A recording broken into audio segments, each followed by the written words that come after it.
Welcome back. Inter Milan chief Beppe Marotta was asked whether the club would be open to re-signing Andre Onana amid a shaky start to life at Man United. He replied, "I can't predict the future, but in football anything can happen. For sure it was great chapter for Onana and for us. It was also a successful deal to sign him for free and sell for that money." Meanwhile, Gary Neville has outlined his 6 non-negotiables after it emerged that the Glazers have snubbed Sheikh Jassim's Manchester United takeover offer. In the wake of news that they are set to stick around, which has left fans calling in one of the club's darkest days, the former full-back posted a lengthy tweet in response. Outlining his 6 non-negotiables, he wrote, "The news last night of the Qatari withdrawal leaves Manchester United on the brink of a minority investment. Can this really work? And what impact will it have on a struggling organization? It's worth setting out my non-negotiables on a takeover of Manchester United that I made over a year ago. He must achieve this. Number 1 is a new sporting project. Number 2 is a new or redeveloped Old Trafford. Number 3, a new training ground. Number 4 is to make full redevelopment of the surrounding land to create a Manchester United world and amazing fan experience. Number 5 is to pay off the debt and stop taking dividends until the above is done." He then added his 6th in response to events in recent years, continuing that, "The club requires leadership that is statesmanlike on major issues that enables a fairer, more inclusive and diverse game." On the other side, Scott McTominay's future at Man United has been decided, reports suggest. McTominay was up for sale during the summer, with the likes of West Ham and Newcastle interested in the Scottish international well. However, a transfer, which could have seen McTominay move for up to £50 million, failed to materialize. The 26-year-old had fallen down the pecking order under Erik ten Hag. But after his super sub performance against Brentford, when he scored 2 injury-time goals to hand United victory, his importance to the team has once again been realized. The Daily Star now report ten Hag has ruled out the possibility of a January transfer.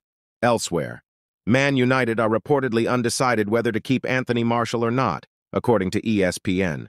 The French attacker sees his deal at Old Trafford expire at the end of this season. Again and again. You can ask yourself that, did Glazers ever want to sell? So, Sheikh Jassim offered double. But it finally looks like Sir Jim Ratcliffe has beaten Sheikh Jassim in the Manchester United takeover race. Current owners, the Glazers, announced last November that they would be seeking strategic alternatives, leading to speculation that a takeover could be on the cards. That, however, still seems unlikely after Sheikh Jassim bin Hamad Al Thani dramatically withdrew his bid on Saturday night. It is understood Sheikh Jassim desperately attempted to convince the Glazers to sell the club, but was informed his offer, believed to be around £5 billion, was short of their asking price. Meanwhile, reports have suggested Sir Jim Ratcliffe's bid for 25% of the club could be ratified at a board meeting as early as this week. That all means we could finally be heading towards the final furlong following an 11-month wait from fans on concrete news on the takeover front. So, United don't need Qatar's money to get what they want. Just last month, United announced the biggest shirt sponsorship deal in world football with a £60 million a year agreement with Qualcomm. That came just 6 weeks after the announcement of a new 10-year kit deal with Adidas worth £900 million. Even with all the on-field struggles, United remains one of the most appealing sports franchises for investment. And there is still plenty of room for growth under the right owner. You only have to take one look at Paris Saint-Germain to see the risks a Qatari takeover would have brought to Old Trafford, with the French giant seen more as a global marketing brand than a serious football club. So, what United takeover decision means for Ten Hag. United have been keen to push the idea that a takeover wouldn't have really altered their budget this summer and that financial fair play constraints would have still held them back. But taking the debt repayments off the books would help, even if only slightly, and Premier League financial fair play rules also allow owners to extend a £15 million loss limit across 3 years to £105 million via an equity contribution or a commitment to make a payment for shares. Quite clearly, owners with an intention to invest in the club would make a substantial difference. But that is what United don't have, and that will keep holding them back. Back in New York, Ten Hag exchanged a swift handshake with Avram Glazer at the club's New Jersey training base, again and again. Men are reporting that the club could push ahead with plans to renovate Old Trafford, The Glazers have put work on hold while a new investor was found, and they are keen to preserve the heritage the stadium has. United have considered rebuilding the Sir Bobby Charlton stand and increasing the capacity of the Stretford end and the scoreboard end. A hotel and a fan park could also be constructed. So, while construction work happens at Old Trafford, the capacity of the stadium is set to be reduced. Reports suggest just 52,000 fans could be allowed into the ground while building work is being done. Meanwhile, Ten Hag's job safe. Despite the potential incoming of Sir Jim Ratcliffe, Erik Ten Hag's job as manager is not under threat. It is thought that the Ineos chief is looking to implement his own way of running the club and take a hands-on approach despite owning just 25%. But Ratcliffe supposedly does not want to get rid of Ten Hag despite a poor start to the season. So here are Ratcliffe's plans. Sir Jim Ratcliffe is already laying out his plans for Manchester United. He is planning to undergo a 100-day review of the club as soon as his 25% offer is accepted.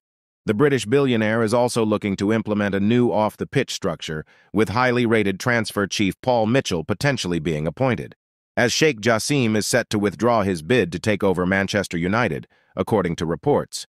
Journalist Fabrizio Romano is claiming the Qatari banker, who is proposing a complete takeover, is ready to pull out of the process due to him frustrated with the saga dragging on.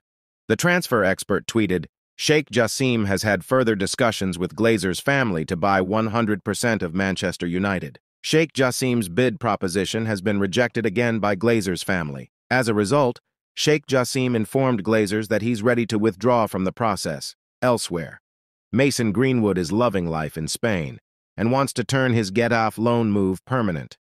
A source told Sunsport he is hoping to stay at the Madrid-based club for the foreseeable future, saying, the players and fans have all given him a welcome he could only have dreamed of. He really feared his career was over. Now he's just so happy and wants to carry on playing and not think too far ahead, again and again. Manchester United duo Christian Eriksen and Rasmus Højlund were in action this yesterday evening, as Denmark beat Kazakhstan 3-1 at home in the UEFA European Championship qualifiers.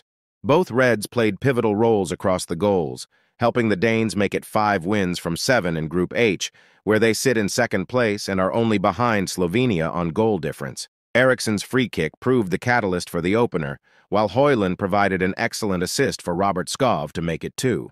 Skov completed his brace in the second half, thanks to a sublime Eriksen pass as Denmark ran rampant in Copenhagen. Despite dominating large parts of the opening 45 minutes, Denmark would have to bide their time when it came to carving out clear-cut chances on goal. The breakthrough eventually came after 35 minutes, with Jonas Wind firing them ahead. Eriksen's floating free kick was nodded into the path of the goal scorer by Joachim Andersen, before Wind swiveled and cushioned the ball into the back of the net. On the stroke of half-time, Højlund would provide an excellent assist for Skov to make it 2. Our number 11 picked the ball up before a driving run towards goal saw him get the better of the defenders, crossing towards the back post where Skov applied the finishing touch.